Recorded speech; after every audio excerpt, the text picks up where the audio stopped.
बिस्मिल्लाहिर्रहमानिर्रहीम अस्सलाम वालेकुम। वेलकम टू कुन रेसिपीज़। आज मैं आपके साथ शेयर करूंगी मेथी गोश्त पकाने का तरीका, वो भी बगैर कड़वाहट के किस तरीके से पका सकते हैं। अक्सर लोग जो है ना, उनको मेथी जो है कड़वाहट की वजह से वो बहुत कम खाते हैं, लेकिन इसके फ़ायदे जानकर आप हैरान रह जाएंगे कि ये कितनी ज़्यादा ज़बरदस्त है सब्ज़ी। जोड़ों के दर्द के लिए, इसके अलावा जो है क़ुव्वत मुदाफ़ियत के लिए, दिमाग के लिए, बालों के लिए, कमर के दर्द के लिए और जितने भी हमारे जॉइंट पेन्स होते हैं उनके लिए, मैदे के लिए, ये जो कब्ज़ हो जाती है, ठीक है, उसके लिए ये बहुत ज़बरदस्त है। और इसके अलावा भी इसके बहुत ज़बरदस्त फ़ायदे हैं। ये बहुत ज़बरदस्त सब्ज़ी है। तो इसको जो है ना, मैं आपको आज बग़ैर कड़वाहट के पकाने का तरीका आपके साथ शेयर करूँगी। तो रेसिपी को फुल वॉच कीजिएगा, स्किप किए बगैर देखिएगा। तो रेसिपी स्टार्ट करते हैं। बिस्मिल्लाहिर्रहमानिर्रहीम। सबसे पहले यहाँ पर मैंने 1.5 कप जो है ना घी का लिया है। तो इसके अंदर जो है ना हमने डालना है 1.5 टेबल स्पून लहसुन अदरक का पेस्ट, ठीक है। लहसुन अदरक का पेस्ट डाल के जो है ना इसको हमने अच्छे से फ्राई कर लेना है तकरीबन 1 से 1.5 मिनट तक। इस रेसिपी में जो है ना हम प्याज का यूज़ बिल्कुल भी नहीं करेंगे, ठीक है। तो यहाँ पर हमने इसको अच्छे से फ्राई कर लिया है। अब इसके अंदर हम डालेंगे गोश्त, डालेंगे, ये बीफ है, ठीक है। तो बीफ जो है ना, इसको हमने पहले फ्राई करना है घी में, ठीक है। उस वक्त तक फ्राई करना है जब तक इसका जो कलर है ना वो चेंज नहीं हो जाता। 1 टीस्पून आप साथ ही इसके अंदर नमक भी डाल दीजिएगा। नमक डालने से जो है ना जो गोश्त है वो जल्दी गल जाएगा और दूसरा इसमें से स्मेल जो है ना वो भी अच्छे से ख़त्म हो जाएगी। तो आपने पहले फ्लेम तेज़ करके जो है ना गोश्त को अच्छी तरह से फ्राई कर लेना है। फ्राई करने से गोश्त का टेस्ट जो है ना, मेथी गोश्त का टेस्ट बहुत ज़बरदस्त आएगा। तो यहाँ पर जो है ना गोश्त अच्छी तरह से हमने फ्राई कर लिया है, कलर भी इसका चेंज हो चुका है।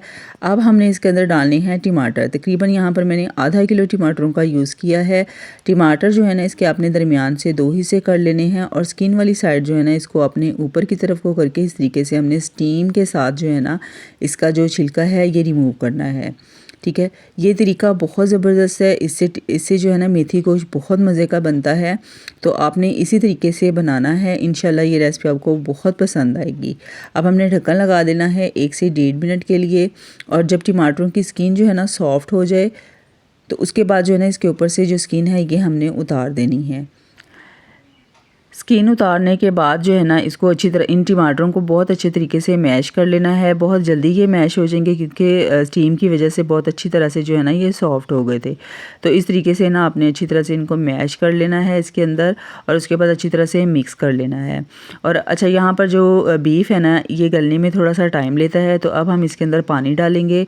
अगर आप कुकर में पका रहे हैं तो इसके अंदर आपने बस 2 गिलास पानी के डालने हैं और तकरीबन 10 मिनट के लिए जो है ना टाइमर लगा देना है। लेकिन अगर आप बगैर कुकर के पका रहे हैं तो तकरीबन 20 से 25 मिनट लगेंगे। तो इसके अंदर आपने पानी तकरीबन 4 से 5 गिलास पानी के डालने हैं और इसको पकने के लिए छोड़ देना है। इतनी देर में यहाँ पर हम मेथी जो है ना इसको तैयार कर लेते हैं कि इसको आपने बगैर कड़वाहट के जो है ना किस तरीके से तैयार करना है।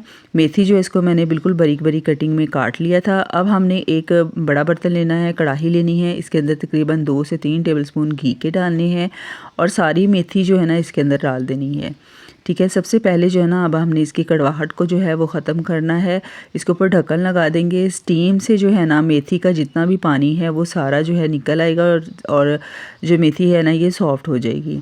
अव्वल तो आप कोशिश करें कि पानी को जो है ना इसी में खुश्क कर लें, ठीक है। लेकिन अगर आपको कड़वाहट वाली जो मेथी है ना वो पसंद नहीं है तो इस पानी को आप निकाल दीजिएगा, ठीक है। और मेथी जो है ना इसको अच्छे से भून लीजिएगा। इससे मेथी जो है ना इसमें कड़वाहट बहुत कम हो जाएगी। लेकिन अगर आप इसी तरीके से पकाएंगे तो इसके जो है ना फ़ायदे बहुत होंगे। तो मैंने जो है ना इसको इसी तरीके से इसके पानी को खुश्क कर लिया था। यहाँ पर आप देख सकते हैं पानी बहुत अच्छे तरीके से खुश्क हो चुका है, ठीक है। तो फ्लेम बंद कर देनी है। इसको अब हमने एक साइड पे कर देना है। अब यहाँ पर जो गोश्त है बहुत अच्छे तरीके से टेंडर हो चुका है। अब हम इसके अंदर मसाले डालेंगे।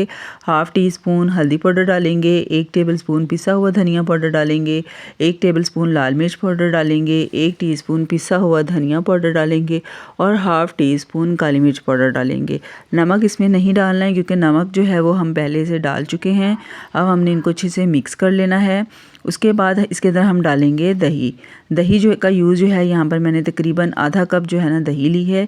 ये खट्टी दही थी तो इसलिए मैंने आधा कप लिया है, ठीक है। दही डालने के बाद जो है ना इसको अच्छे से भून लेना है। दही का पानी जो है ना बहुत अच्छी तरह से खुश्क कर लेना है। जब पानी अच्छी तरह से खुश्क हो जाए दही का, उसके बाद हमने जो मेथी तैयार की थी ये इसके अंदर डाल देनी है, ठीक है।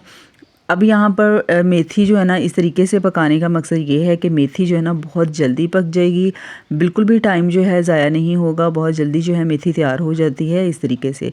अब मेथी डालने के बाद ना अच्छी तरह से इसको मिक्स कर लेना है और इसकी ना भुनाई लगानी है अच्छी तरह से, जब तक जो है ना घी नहीं निकल आता, ठीक है। यहाँ पर आपने भुनाई का ख़ास ख्याल रखना है। अगर भून के अच्छी तरह से पकाएंगे ना मेथी तो इसका टेस्ट आपको बहुत ही ज़बरदस्त और बहुत शानदार मिलेगा। यहाँ पर आप देख सकते हैं घी निकल आया है, ठीक है। मेथी जो है बिल्कुल तैयार हो चुकी है। अब हम इसको डिश आउट कर लेंगे। अब यकीन करें ये मेथी पकाने का जो तरीका है ना बहुत ही ज़बरदस्त है। स्पेशली जो इसका फ्लेवर है ना मेथी का बहुत मज़े का आएगा। आप इसी तरीके को फॉलो करके बनाइएगा। अगर आप गोश्त की जगह पे आलू भी डाल रहे हैं तो इसी तरीके से अगर पकाएंगे ना तो बहुत ज़बरदस्त बहुत मज़ेदार बनेगी।